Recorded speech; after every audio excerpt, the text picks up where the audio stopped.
dictionary definition of music is the art of arranging sounds in time through the elements of melody, harmony, rhythm, and timbre.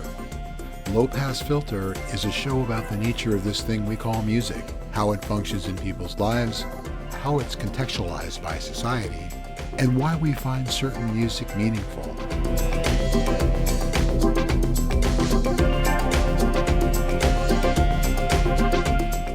This is Low Pass Filter.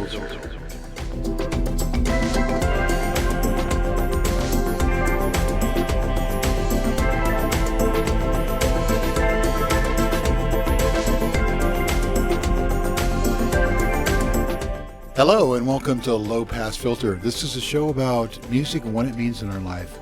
My name is Mateo Noche and I'm here with Bandon Wayne. Hey Bandon. What's up, dude? Hey man, it's been a minute. It's been too many minutes. Yeah, but we diligently worked on getting it back together, and here we are again. I do apologize for the delay, but that's life right. is happening.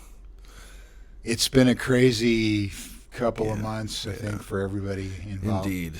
And no less for either you or I, right? Stuff comes up, but we're still dedicated to it. Yeah. I still feel dedicated. Yeah.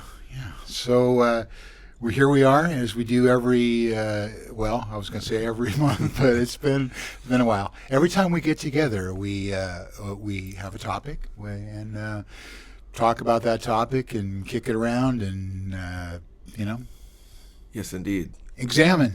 We have deep topics. We have some not so deep topics. That's right. And why don't you tell us what our topic is today? Okay. Well, I pulled this one out. Typically, the term would be frontman, but this is inclusive. Front persons. Okay. And basically, we'll talk a little bit about what makes a front person of a band. Yeah. Typically, it's of a rock band. Could be other forms of music, but most typically we think of the rock and roll, hard rock. Could be any kind of rock or pop music, I suppose. But there's a thing that makes someone a front person more than just being the lead singer of a band, let's say, or the lead songwriter.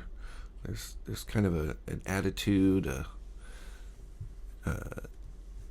drawing the attention to them, kind of being the ambassador of the band's whole aesthetic and attitude, I guess. Yeah, and I guess for our purposes, we're talking about, there are a lot of people who are great out front of any band, but we're talking about a member of a band who becomes the front person as opposed to somebody like Prince, who's kind of his own, artist, or Michael Jackson, or, those kind of people that, assemble, usually hired guns around them instead of they are a member of a group, proper. Yeah, they are sort of an all-encompassing performance artist. Then you've got people that might be ostensibly the leader of the group, or at least the lead singer, who play an instrument. You wouldn't necessarily refer to them as the front man or the front person, because they're not doing much other than just performing the songs and kind of in a way fully immersed and merged with the band's performance itself. Whereas typically, though not always, a front person tends to not play an instrument in the group, but there are exceptions. And we have exceptions on our list. Absolutely. But they tend to not be so stationary. They tend to move around. They tend to really engage with the crowd. And you might say engage in antics. Okay. Physical we have some people on the performance. list that engage in antics for sure. Indeed. So there are some exceptions to that, and they still may be someone that really has a charisma and an energy that I would put them into the category of being a true front person of the group. Okay. All right. Well, why don't you hit us with a couple here, and I think it's going to be kind of a kumbaya here, because I think we agree on a lot of the people on the list, and I may have thrown in a couple just to be obstreperous, but Indeed, and that's great. Well, this artist we both agree on. Yes. Who I think I would say is one of the pioneers of this concept, I think, or one of the early artists that you might think of as a bona fide front person of a band, and that would be Iggy Pop. That's right. Yeah, and he certainly brought outrageousness to that position where there had been a lot of crooning going on and people standing kind of making love to the microphone, and Iggy, I think, is just kind of the opposite. He's cutting himself with broken bottles and throwing himself into the crowd. Yes. Some of those antics that became referential to the subsequent punk era of music. Yeah. Sometimes called the Godfather of Punk. The Godfather of Punk, indeed. And he had influences. There were people that came before him, and it was as if he took that and amplified it, beyond 11. And what resided inside Iggy Pop that brought that out, only he could tell you, I suppose. But he had some kind of fire and some kind of desire to excite the crowd, if not scare them a little bit, perhaps. Yeah. Sometimes there was crowd participation, or he would do things that really physically engaged with the crowd. And he's quite a spunky 5'1" man, or whatever his height is. He's a shorter guy. Never had a shirt on. That's right. And to this day, I don't think he's not afraid to show his upper torso bare, as veiny as it is. But he would run around the stage. He would strut and contort and do all kinds of things that would really draw the attention, pretty strictly to him and to the greatest effect, to an effect that made the performance more than just watching a band play music. And so and I think those first two Stooges records, of course, have become a classic, and but at the time, they sold like about 13 of them. It took a while for nobody knew exactly what to make of it. And if you think about the fact that another person on our list, Jim Morrison, or on your list anyway, was still alive and making records with the Doors, at the time that Iggy Pop was making their first records, and you just talk about they were both engaged in antics and they were both kind of wild men, but different feel entirely musically. Yeah, and I do believe that Jim Morrison, if we'll move on to him, who is on my list, was a major influence on Iggy Pop. Yeah. We may not have had the Iggy Pop without Jim Morrison, at least in a kind of legend sense, but Jim was definitely moodier in his sort of presence, and as we know, early on was shy in front of people. Yeah. Or at least that's the story. Turned his back to the crowd in the early Doors performances. There was also a lot of substances involved. Well, I was going to say the whole Dionysus thing, the whole, I think Iggy was, he ingested a lot of substances too, of course, but I think he was maybe more deliberate about what he was doing, and whereas Jim Morrison was just more in the moment and being taken along by whatever he had swallowed earlier in the day, and and when he came out and was that upfront with it, I think he a lot of the barriers were dropped, chemically, shall we say. Yeah. And it seemed a bit more of a coping mechanism, which then led to the unpredictable, explosive moments during Doors performances. Also led to moments where Jim didn't show up for the performance, or he was back in the dressing room and unable to come on stage, and they'd have to go out as a three-piece. Or arrested mid-performance. That happened a couple of times, yeah. But you think of what he did on, say, the Ed Sullivan Show, or Right. things that I Well, we'll just tell people.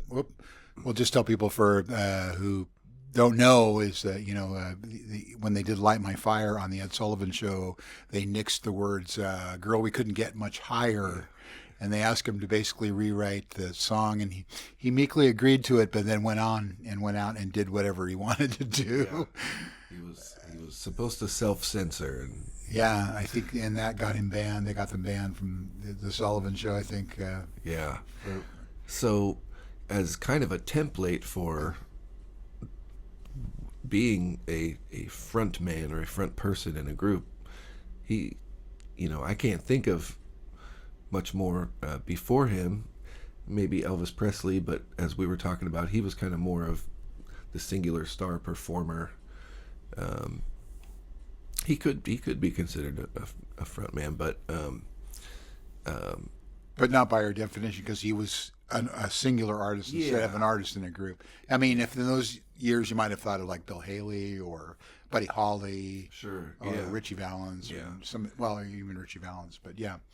But I feel like we're kind of starting from a place where it kind of leaped into this performance art fronting a group, right? And so anyhow, Jim Morrison, one of the originals. Who else you got? Well, I mean, I got to just go for the Godfather of Soul, James Brown, one of the most dynamic performers I've ever seen in my life.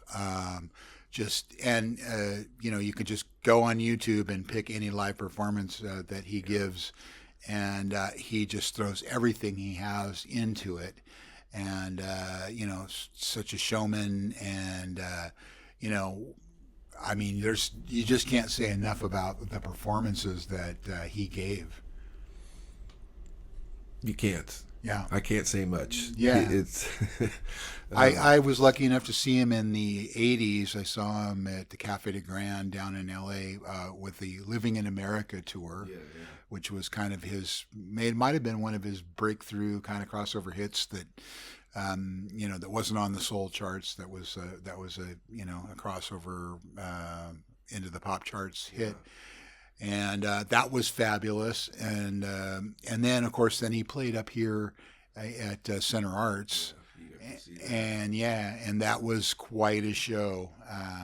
About 6 months before he died too. He died not long after, and though I wasn't there, I heard many people that had been there talk about how exciting that show was. It was so fantastic. up till his very end, he was, man. And he had to, he always had those bands that could turn on a dime, and he was one of those band leaders that really insisted on a super high level from each and every musician that ever played with him, and would find people and fire people and do all kinds of stuff if they stepped out of what he considered excellence. So. Oh yeah. So he really, at the base, was a band leader. Yeah. Or at least rose to that sometime early in his career, that it was his vision, and he was the band leader, but he absolutely was a front man. Right. Out there delivering a performance that was so captivating. I doubt people were watching the band play. And now that I think about it, I may have violated our own rules by putting James Brown in this. I don't know. I accept that. I mean, he put together bands to back him. He was the performer, but I just think like the JBs, Fred Wesley, the Famous Flames, So well, and especially when you get to the JBs, he in a way is he kind of melts into them. Yeah, and he's kind of less involved in the music being made. Right. And so he is out there on stage as a front person to a group of musicians that are just tearing it up. Right. So I think and James, that goes back to the early 60s. He's the exception to every rule, folks. Yeah, there are exceptions. And he goes back to the mid 60s. Yeah. Late 50s. As an exciting performer that just commanded your attention. Yeah. And then next on my list, of course, is Tina Turner. Tina Turner review. Of course, she went on to have a illustrious solo career when she split from Ike. But there was a time in the '60s where they just dominated. They were, and she was just an amazing performer who threw everything she had into each performance. Yeah, that's why she's on my list as well, because she really, she was on my list. Okay, I didn't see her on there, but I may have taken her up. That's all right. But I did see when you originally put her on, when we originally talked about this, she was on there. Okay. So. Yeah, she was on my list. Yeah.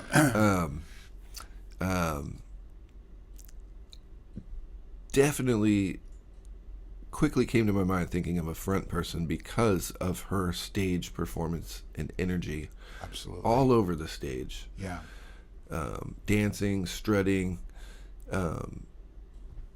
Just the attitude, just really, The attitude, pretty much phasing Ike out of the visual conversation. Yeah. And in a time when, women were not allowed to be doing that, in a sense, not seen as the commanding star of a performance like that. And we know what she went through with Ike. Right. So template for a front person in a band. Yeah, absolutely. Massive legend. Well, 20 minutes have just zipped right by. We're at our first break.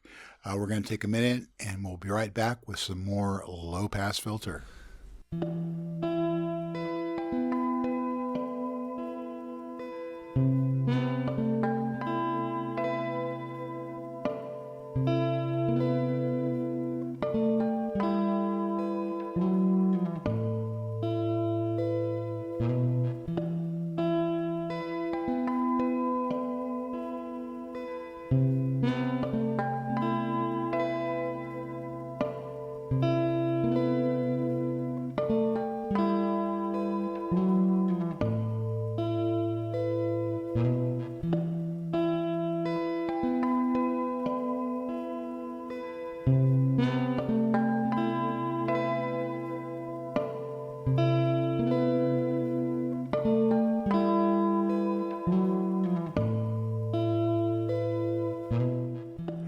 Hello and welcome back to Low Pass Filter. Bandon Wayne there. Mateo Noche here. We're talking about front people. Yeah. Yeah. Front humans. Front humans. Yeah. So hit us with a couple more here. All right. Well, we both agreed on Debbie Harry as well. We did. Yeah. I mean, just the zeitgeist that she had, engendered. She, was everywhere, and she is still, people still obsess about her to this day. Yeah. And just a cool customer, in a lot of ways. She's not one of those, jumping around kind of front people, but still had this allure and had this mystery, and just a like I said, just a cool that pretty much unequaled by a lot of people of the same era. Yeah. A member of an amazing band. Yes. The musicianship, the songwriting, we all understand that Blondie was one of the greatest bands of their era, if not all time. And yes, she wasn't jumping off the drum riser or doing karate kicks or strutting around like Mick Jagger, but yet visually captivating, an excellent voice that was the perfect voice for that band. But fashion-wise, hairstyle-wise, and she did command. She had a very strong presence. So yeah, cool and not necessarily arm flapping or stage diving, but were you watching the band? You were most likely watching Debbie Harry. Oh yeah. And her iconic presence has echoed for the last 40 plus years. Yeah. So I mean, all you have to do is take a trip through Instagram to see the Debbie Harry memes that just pop up daily, even today, 40 odd years after, the beginning of that band. So she made an impact on Big on time, it. big time. Well, that's funny. The next one on my list is almost the other end of the spectrum here. Diamond David Lee Roth. That's right. Yeah. From Van Halen. Yes. Van Halen Mark One. Right. Not Van Hagar. Uh-huh.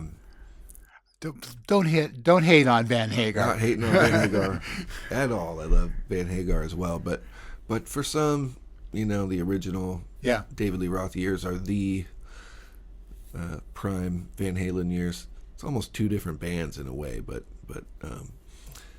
so total frontman. Yeah. That was his. Yeah, he was all Vegas. All Vegas. Yes, that's the sort of retrospective look I have these days. I didn't really realize that when I was younger. The element of vaudeville and crooning and pop that he really embodied. But he also did, front a good hard rock band very well. Mm-hmm. I have a Van Halen story to tell. When I was in college at Rio Hondo Community College down in Whittier, Van Halen played at lunch in the quad. Wow. And to about 25 people. Yeah. And I watched Diamond Dave Rode amplifiers and helped set up the drums. And, right. Yeah. And, yeah. And I had no idea who they were. It was before their first record came out. Yeah. And then a year later, I had moved to London. I took a job and I was working in London at the time. And they had this immense concert at Wembley Stadium, headlined by none other than Van Halen, in front of 100,000 people. Yeah. So, like literally in about the space of a year, they went from Who Are They to headlining a huge concert. And David Lee Roth was made for that. Yes, that was not out of his realm of consciousness. Yeah, he fed off that kind of. He fed off that. And as I was referring to the jumps, the kicks, the strutting around, he was a very look at me. Look at me, look at me, look at me. And of course there became creative differences within the band. Right. I don't know if they minded that in terms of the audience responding and being entertained, but well, I think he wanted to do show tunes. Basically, he wanted, you mentioned vaudeville. I mean, he really, I think he wanted, if you listen to his, and nobody has, but if you ever listen to his solo records, I mean, that's the direction he went, was, kind of funny. He did, show tunes, maybe. Interestingly, though, Eddie Van Halen, who we would not consider a frontman, was very much a showman as he played guitar. Oh, yeah. And so there probably was, in a way, a competitive feeling there about whose show is this really? Yeah. Well, I think they kind of looked at him, and maybe rightly so, as kind of a clown, and the rest of the band are serious musicians, and then they wanted, they didn't, which is why I think they went on to get Sammy Hagar, because. I mean, a lot of people hate on that version of the band, but Sammy's voice and guitar playing are bulletproof. Yeah. I mean, his songwriting instincts and, all that sort of thing. And I was lucky enough to see him do a solo show.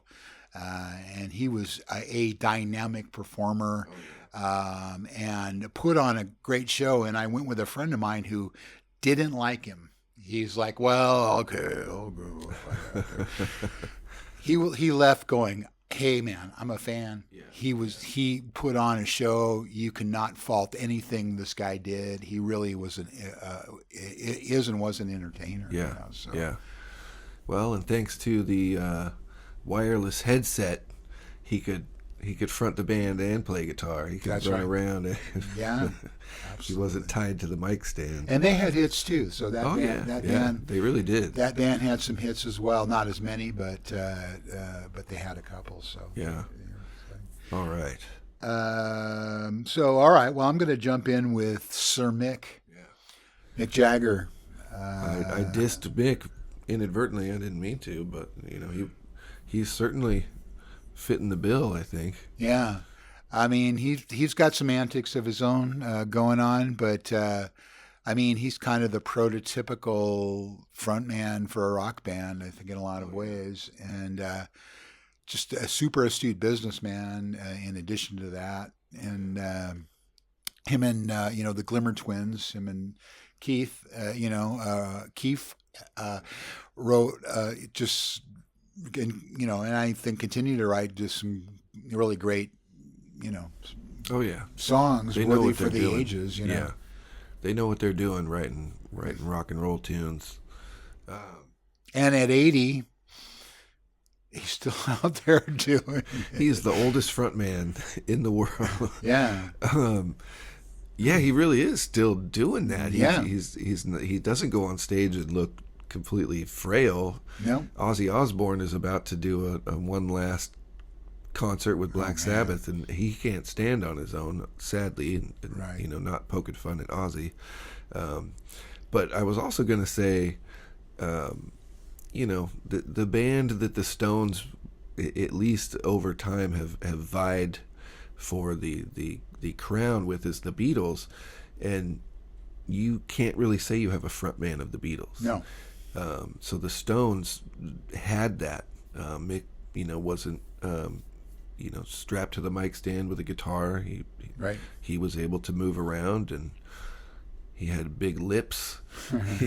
Old rubber lips. He could make muggy rock and roll faces or cute faces and be sassy and glammy And plus, also in the zeitgeist of the times, and with a bevy of beautiful,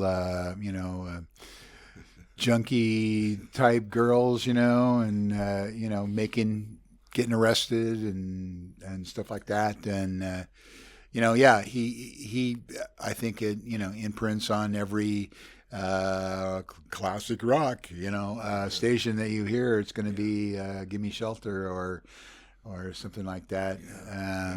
So Mick, he's all still, time. yeah. And then just to be perverse, I threw in Sue Tissue. Yeah. She is another one of those, maybe not quite as meme ready as maybe Debbie Harry, but still a mysterious person. Of course, the fact that she turned her back on music and dropped off the face of the earth, and that a lot of people have dedicated a lot of time to try and figure out whatever happened to Sue Tissue. But the band, the Suburban Lawns, she was the front person for that. A very odd kind of person to be fronting that band, but still very magnetic and very central to what they did. Yeah. Well, I think in a previous episode I referred to recently discovering this band. I had heard their name for years, but hadn't been exposed to it, and so even now that I love that record, I have no visual reference. I haven't. Mm-hmm. I need to check out to see if there's anything on YouTube or anything. There is. So I can only kind of, I'm imagining, I guess, maybe a pastiche of other artists that I might think of in a similar context. Yeah, she's very deadpan. Yeah.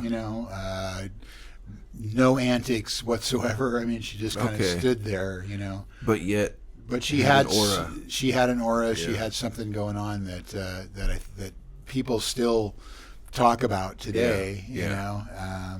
For a band that had one minor hit, and made one record and one EP, and it's just I think her impact is still being felt down to today.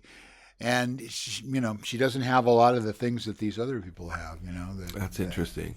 Well, and sometimes you have an artist that we would consider to be underground, Yeah. but yet that echoes and is continuously rediscovered and therefore kind of influential. Maybe not as much as the big major artists, but yeah, if you know, kind of a thing. Yeah. Yeah, that's cool. All right. We both have Freddie Mercury. Yes, we We're do. a heavy hitter. It's hard to understate what what Freddie did. Just throughout their career of Queen, I had always been a huge fan of the early Queen records, and kind of lost touch with them when they went, disco, as they were accused of doing. But have sort of come back to those records and say they're making quality Yeah. records, and he was in a band with three other superstars. Oh, yeah. Each and every one of I think Queen may have been the only band where each member of the band wrote a number one hit. I don't even think the Beatles, maybe the Beatles, I don't know, but because Ringo wasn't really a writer, but nonetheless, I mean, Freddie Mercury was just all a performance, a solid performer, and beloved, and and he wasn't just taking the material, adding his vocals, and then going out there and putting on a show. He was equally involved in the creation of the music. He was his own visionary. I'm sure Queen had internal drama over that career, but yet they seem to all kind of come back to the mission of being Queen, and they were very evolutionary throughout their career. So it wasn't like you got this one idea of Queen that just continued on. And as you said, they went through a period that some people may have denounced as subpar or a bad direction or something like that, but they were just so artistic and well, I think that era hit with the I Hate Disco era. And I mean, I think there was a lot of, homophobia involved in that. Although Freddie wasn't out at the time, I just, there was the whole, burning of disco records and all that sort of attitude towards anything with a beat. And especially, I mean, I felt that personally as a young person, that, they stepped away from their hard rock roots that really attracted me and went into something with a drum machine or whatever, that was kind of dance floor ready. I mean, it just didn't hit me correctly. Yeah. It's not like I hated on them, but I also didn't, No, but I didn't appreciate it as much as I do a lot of things I can come back to now and yeah. And with hindsight being 20/20 vision, I can say this is they still made quality rock and roll. We all go through that with artists we love that make some kind of artistic changes, try something different. Plus, there was a lot of other rock bands that were accused of going disco or making a disco hit record, sure, or getting on the disco bandwagon in order to cross over and make a hit record because it was trendy. But they were also in more of an experimental mode, I think, than just trying to glom onto the new disco style music at the time. Yeah, because it was their own kind of fusion of ideas and so like the album with Body Language, Hot Space, yeah. So that one I hear from a lot of people. Once they do that, it's like, no, that's not Queen anymore. Right. I have the benefit of having grown in my love of Queen over 30 years or so, and not from square one, kind of just dipping into all their stuff. And that was one of the last ones I discovered. But I was in a space that it spoke to me. I thought, wow, this is different, and just another facet of who Queen was. Yeah. So anyhow, Freddie Mercury, the point being that he really was a showman on stage, commanded the attention, moved around with a half of a mic stand. Yeah. Probably from the early days till later, he was evolving his approach to fronting the band, probably gaining confidence. And so then you get to late stage live performance at Wembley, where Freddie Mercury at that point is just almost fully realized for himself. And if you've never seen that performance, it's a rock and roll performance for the ages. Yeah, absolutely. All right, well, let's take another break. You've been listening or watching Low Pass Filter. We're going to step away for a minute, and we'll be back in just a second.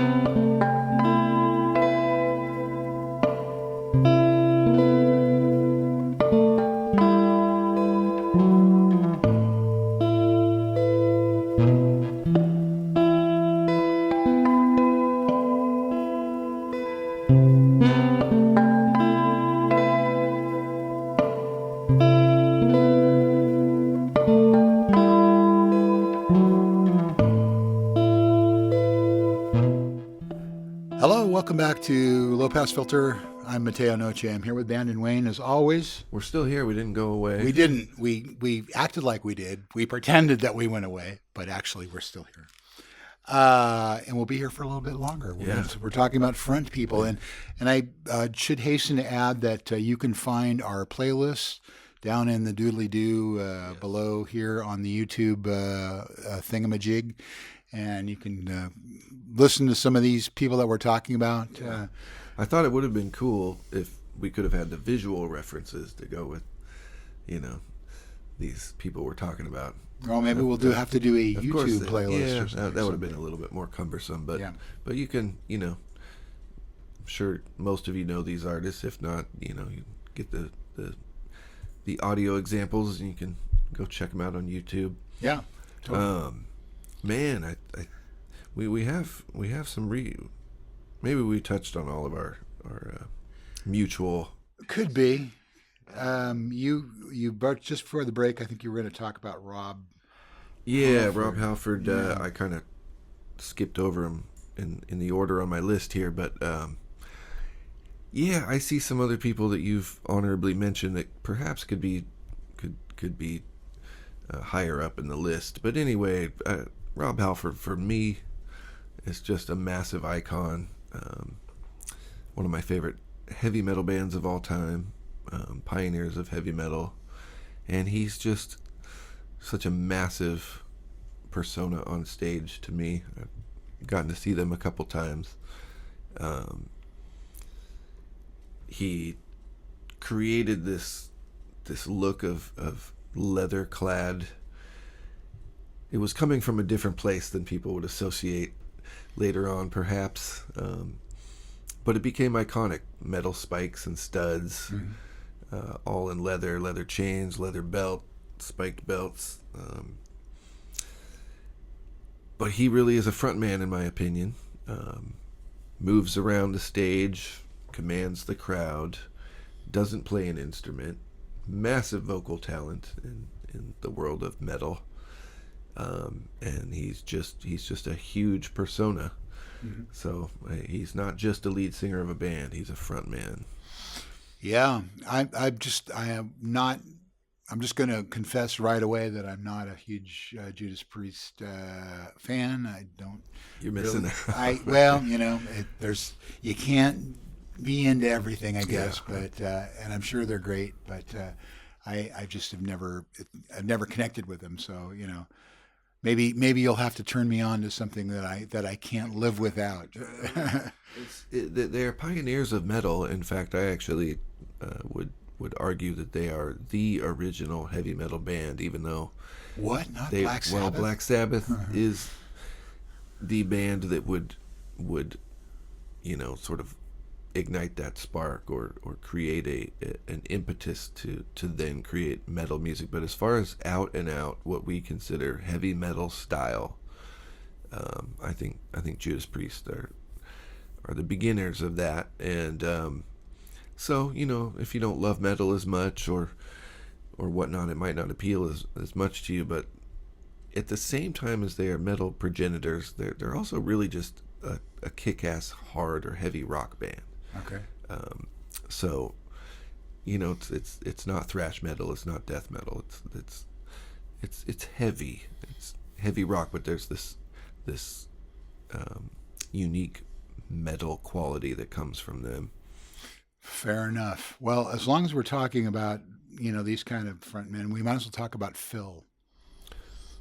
Phil Lynott. Yeah. Did he end up on your list as well? No, he deserves to be on anybody's list, really. But you already had him, so I didn't want to. Cool. I didn't want to, be a copycat.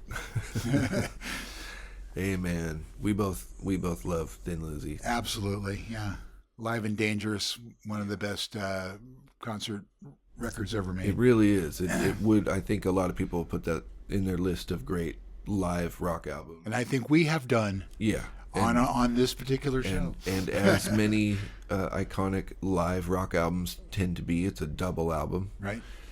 And the cover art, the cover photograph from one of the concerts that is used in that live record is visual representation of why he's on my list. Yeah.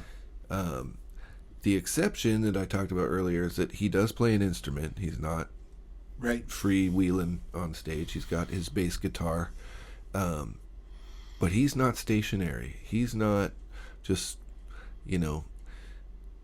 being the lead singer and bass player and just playing the songs. He is out there getting you excited. He's out there feeling the music so much himself that he is absolutely a front man in my mind. Yeah. Kind of a singularity too, not to interrupt, but as a bass player fronting a band, that's a fairly unique thing, really. There's a couple others maybe.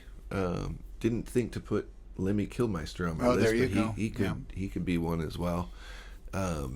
Still, they're not a lot. They're usually No. If anything, they've got a guitar in their hand, 6-string. Yeah, guitar. and it is kind of interesting because Phil is primary songwriter. Yep. Basically, these are his songs. He's just a bass player. Yeah. But he plays wicked bass lines in Thin Lizzy. Yeah. And I love the two guitar setup for Thin Lizzy is my favorite. One of my favorite kind of rock band setups. Yeah. And they didn't always have the two guitar format, but they really pioneered that sound, the kind of dual lead as people refer to. Scott Gorman and they had who was. There's been some different people in there. I always think of John Sykes, but he was one of the last in the lineup. But Scott Gorham. Yeah, but Phil's just his heart, his emotional energy is so big, and he looks like he's having such a fun time, and he really could connect with the crowd. And so I consider him a showman of hard rock and fronting a band. So yeah. Okay, well, couple here. Really, the last two on my list that aren't honorable mentions. I got some honorable mentions if we have time. We'll try and go through a couple of them. But of course, there's Morrissey. I love that you put Morrissey on the list. Yeah. I don't think that would be an immediate thought about a front man. Well, I mean, the thing about Morrissey, I think, is that he really has a cult following, and there are people that just, I mean, not so much anymore because but the Smiths were just so huge in people's minds in the era when they were playing, and then his solo career, the stuff that he's gone on to do. But Morrissey is kind of a meme, into unto himself, and the kind of things that he wrote, the ideas and for a lot of the songs are not what you would typically get out of a rock band. And I just think he really, in his own way, was unique and took things in a really different direction. I think that's a great, astute recognition there to think of Morrissey as a front person, because again, he's not playing an instrument, he's not constructing the musical aspect of the songs, but he is the one out front, and he did command the sort of adoration from the fans. Yes. The fans love Johnny Marr as a brilliant guitar player. Yep. But there became a tradition of bringing gladiolas to a Smiths or Morrissey show, right, and throwing those on stage to sort of honor him. At some point, people started getting up on stage to hug him as if touching a sacred statue or something, yep. like, to somehow glean this benevolent energy from their idol. Absolutely.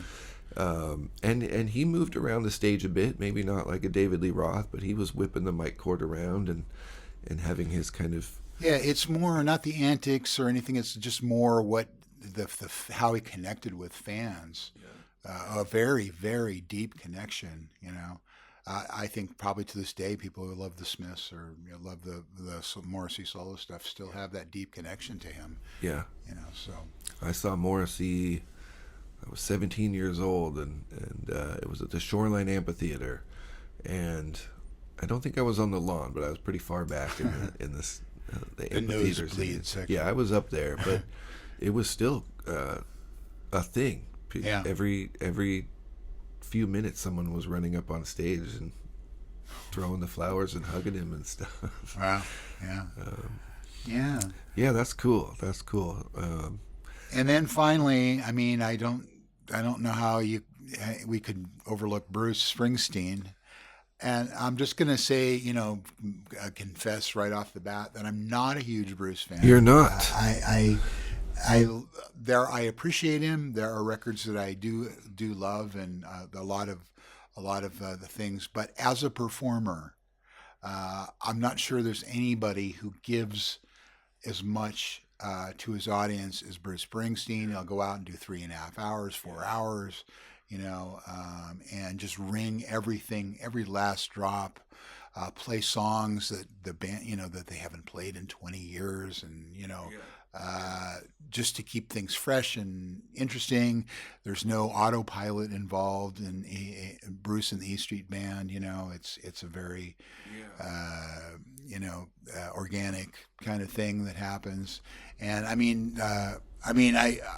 haven't been fortunate enough to see him, but everybody I know who's ever seen Bruce, including people that weren't necessarily, again, this friend of mine that we went to Sammy Hagar with, he wasn't really a Bruce Springsteen fan, and he went and saw him at the Coliseum, which is not the most intimate spot to see any performer, but came away saying, man, did he put on a show? I've never seen anything like it, really, out of a performer. So I think that there is what would qualify Bruce Springsteen, because he's a little bit of an exception in my mind to this kind of premise that we set up, in that he's a singer-songwriter, he plays guitar, but like you're describing, he's giving this connection to his audience, and it's 100, probably 110%. I believe, like, during those epic performances that still happen, that he'll even whimsically take requests Yeah. during the performance, or just all of a sudden on a jag just start let's play a bunch of old songs. We didn't even have this planned. We'll just, and of course he's got a band that can do that. Yes. And yeah, so he really is a big personality, big persona, and there is that kind of sense of benevolence. Yeah. Which is really cool, and he's been doing it forever. And I would say I'm not the biggest fan either. I do like some of his songs quite a bit.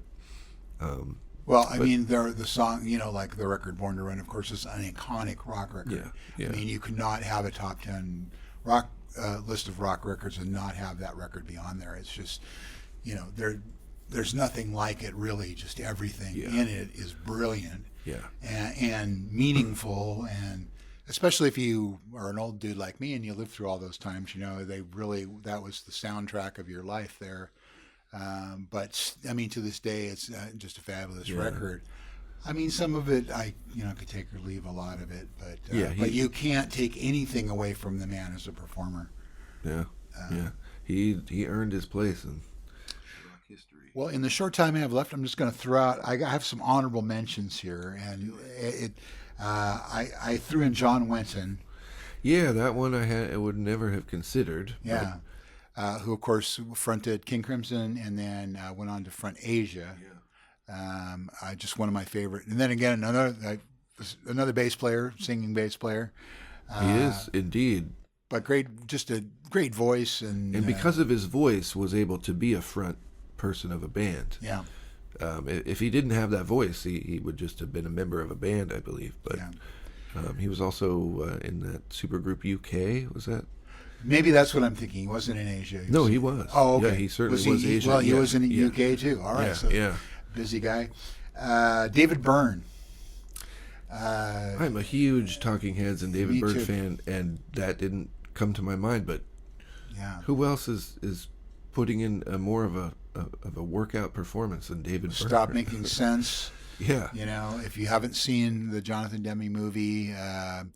If you want to see a real performance, not just by David Byrne, because he's obviously the focus of a lot of what goes on, but I mean everything, everybody in that band. Tina, of course, if we ever do top bassist, Tina Weymouth is going to be on there. Well, that's a concert film I've seen more than any other concert film. I've seen it 100 times probably. Got Roger Daltrey. That one I felt probably should have been on my list, because I really do think he was a front man of high order. Yeah. And got even just really quickly in this great documentary about the Who, there's a part where Pete Townsend talks about the moment he saw Roger Daltrey come into his own on stage and really start to be that front man. And it's a beautiful little conversation about that. So anyway, the dude was full on. Huge. Robert Plant. Yeah. Led Zeppelin, the Mighty Mighty Zepp. Kind of, they're having a moment now. I think it's either a biopic or a documentary that's coming out about them. And he's that guy with the long hair and the open shirt, and you can't take anything away from those guys, even though they've kind of become cartoon characters in a lot of ways. But another one that you could arguably throw on the list also had Sting. Yeah, I mean, fronted the Police, of course, and that's an interesting one for me, just from the standpoint as a power trio. They're all kind of equal characters in the band in a way.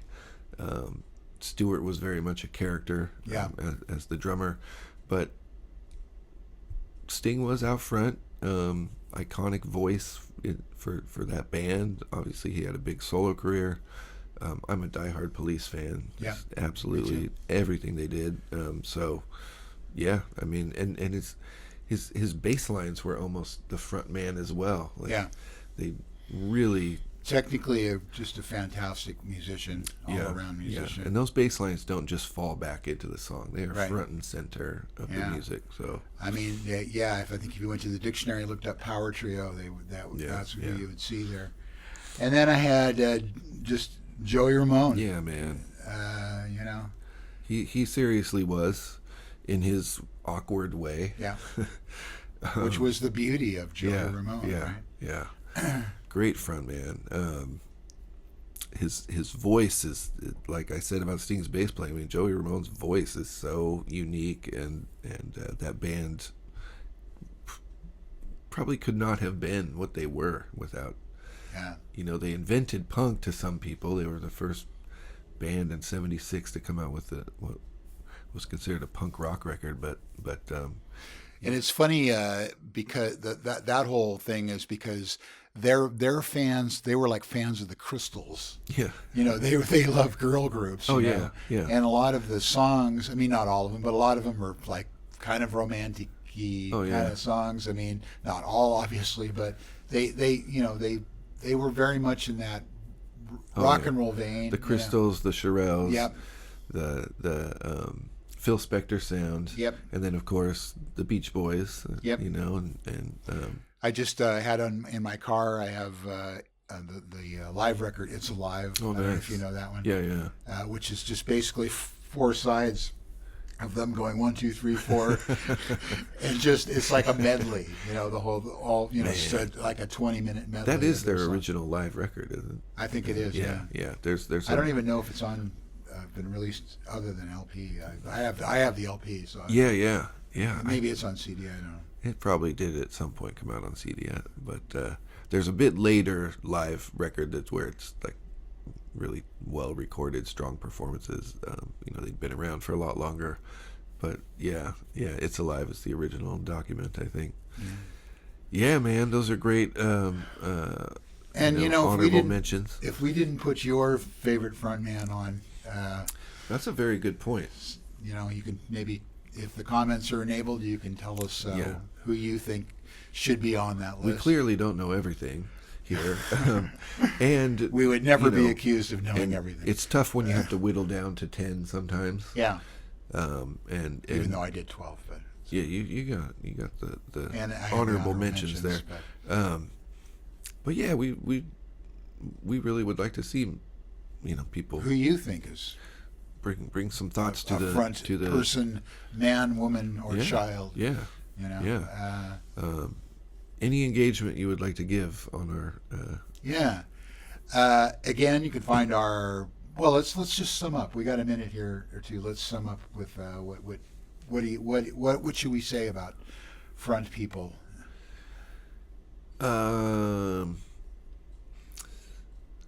That they. I wasn't prepared to sum it up. All Here. right. Yeah. Sorry. Yeah. It's. I mean, I don't know in today's world. I mean, we've kind of. This is another topic, but we've kind of. It's more the singular performer, really. That's the focus of a lot of things now, as opposed to groups that have outstanding front people in them. It might have been in a group, but they've gone solo, and now they've got hired guns behind them. So it's not really. In researching this, I started looking for bands that aren't from the 20th century, that could qualify. And I mean, I kept coming back to like Chris Martin from Coldplay, and but that's about. I mean, the list is very short for groups with front individuals in them. Yeah, there are some bands coming up, and we were having a conversation about another topic that I was wrestling with about modern era rock music. But anyway, there's some people that do come to my mind, like Amy from Amyl and the Sniffers. Yes, absolutely. She's embodying this front person energy very well, and I've been kind of into this band Idols. Maybe not quite the same front person energy, but they have a a guy who really is out there fronting the group,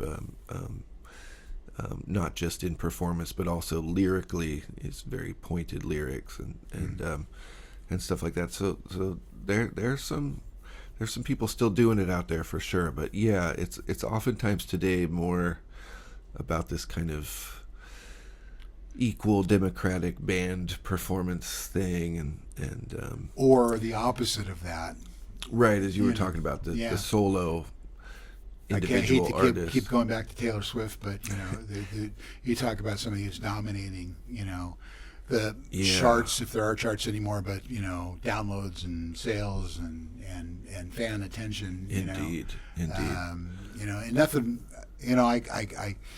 I rip on Taylor occasionally, but I'm not a super big fan of her music. But I really give her being able to make a community and make people. There used to be that shared experience that you got, listening to the radio back in the radio days and stuff like that. And she's kind of brought that back. The people at their concert and people that wait for her records to come out, there's that shared thing, and I totally hand it to her for that, and makes her a worthy artist in my book, just for if no other reason than that. There is hardly anyone today that has that much anticipation for a new album release. Yeah. There are fans of artists who are picking up their album on release day or pre-ordering it or whatever, but it's not rabid. It's not the big unified mass. Yeah. So waiting outside. Yeah. That For doesn't it to happen happen these days, which is kind of sad. But anyway, we don't want to end on a sad note. No. So I didn't know what to say at first. We kind of delineated it up front, but anyway, the front person, the front man or woman or front individual they are commanding something beyond just what the band as a collective, as a unit may do, putting on a performance, commanding attention, kind of adding this layer of just performance art to it, I guess maybe I could say. Yeah. And so that's we need good front people sometimes. They're fun. Yes, we do. Yeah. Bring on the antics. Yeah. Well, that's all the antics that we have time for in this show. I want to thank Bandon for being here as always. Thanks for having me back after some failed attempts to get together over the last few months here. You got to have a little failure in order to have success. Right? So thank you. I want to thank you for tuning in or watching Low Pass Filter. You can find our playlist down in the doodly-doo, and we'll be back again sometime soon. Hopefully sooner than later. With more Low Pass Filter.